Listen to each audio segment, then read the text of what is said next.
తాగుబోతులాగా తాగుబోతు అంటుంటే చచ్చిపోవాలనిపిస్తుంది మాకు. దైవజనులు ఎవరు తాగుతారు?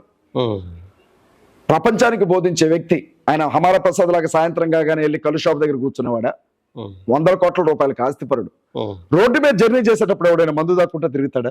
వాస్తవంగా తాగాలి అనుకుంటే ఇంట్లో కూర్చొని రహస్యంగా తాగుతాడు కదా. ఒకవేళ అంతకి తాగాలనిపిస్తే అతన్ని ఎంత కించపరుస్తున్నారో చూడండి. అయినా పోలీసులు మీడియా సంస్థల మీద ఎలాంటి చర్యలు తీసుకోవాలి ఇప్పటి వరకు. వైన్ షాప్ లో ఫోన్ పే చేసినటువంటి స్టేట్మెంట్ అని చెప్పేసి దయచేసి వినండి.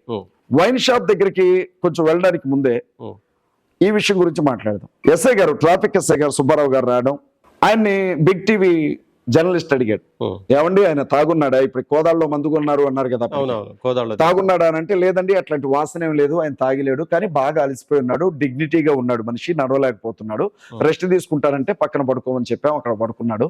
సాయంత్రం పూట లేచాడు, ఆ బండికి సంబంధించిన డూమ్ లైట్ అంతా పడిపోతా ఉంటే దానికి ఏదైనా కట్టుకడదామని ప్రయత్నించడానికి మేము చూసాం. కొంచెం టీ తాగాడు, రెండు బుక్కలు టీ తాగి దాన్ని పక్కన పడేశాడు. మొహం కడుక్కోని వాటర్ బాటిల్ ఇస్తే మొహం కడుక్కున్నాడు అని చెప్పారు. నేనేమంటున్నానంటే ఇంత సన్నివేశంలో ఆయన మందు తాగిలేడని పోలీస్ ఆఫీసర్ చెప్తున్నాడు. రెండవది, మొహం కడుక్కునేటప్పుడైనా మాస్క్ తీయాలి కదా. ప్రవీణ్ పగడాలనా కాదా? ఇప్పుడు సొమ్మసిల్లు ఎవరైనా పడిపోతే తల మీద ఏదైనా ఉంటే ఏం చేస్తాం? ఫస్ట్ తీసేసి మాస్క్ తీస్తాం కదా.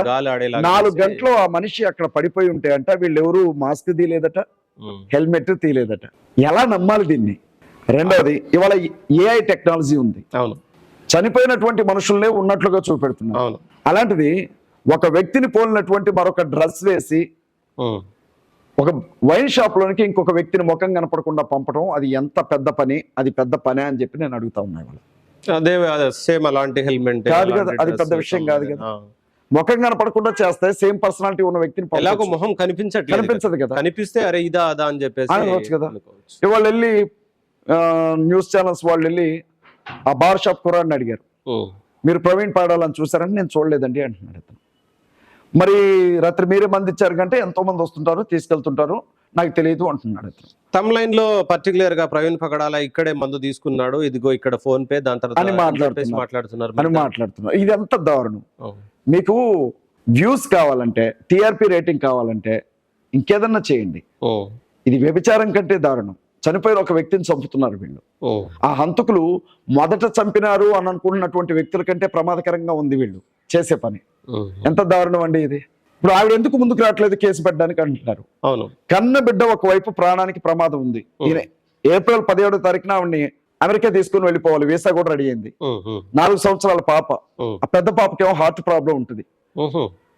వాళ్ళకి వేరే దిక్కెవరు లేరు. ఎన్నో ఫోన్ కాల్స్ తో ఆవిడని బెదిరించారు అని చెప్తున్నారు. కట్టుకున్న భర్త ఒకవైపు చచ్చిపోయి ఉన్నాడు. పోలీస్ డిపార్ట్మెంట్ ఆ ఇంటికి కనీసం ఒక 2 హోంగార్డ్స్ గానీ కాపలా పెట్టకూడదా? పెట్టాలి కదా. ఇంత పెద్ద కేసే ఎవడు దాడి చేస్తాడో తెలియని పరిస్థితుల్లో పోలీసులకు ఆవిడ సహకరించింది, పోలీసులతో మాట్లాడింది, వివరాలు ఏంటో బయట పెట్టండి అని అడిగింది. ప్రతిరోజు వచ్చి కూర్చుంటుందా రోడ్డు మీద? ఆ తల్లి క్యారెక్టర్ గురించి ఎన్ని మాట్లాడుతున్నారు. నేను వారిని, నా భర్తను చంపిన వారిని కూడా క్షమించాను, వదిలేయండి నా తల్లి అంటే, మొగుడు చచ్చిపోయి ఒక్కరోజు కూడా కాకుండానే ఏసేలా వేస్తున్నామని ఆ తల్లిని ఎన్ని మాట్లాడుతున్నారు. కూడా చూశాను. వాళ్ళు మనుషుల దున్నపోతుల జంతువులకు పుట్టారా? మనుషులు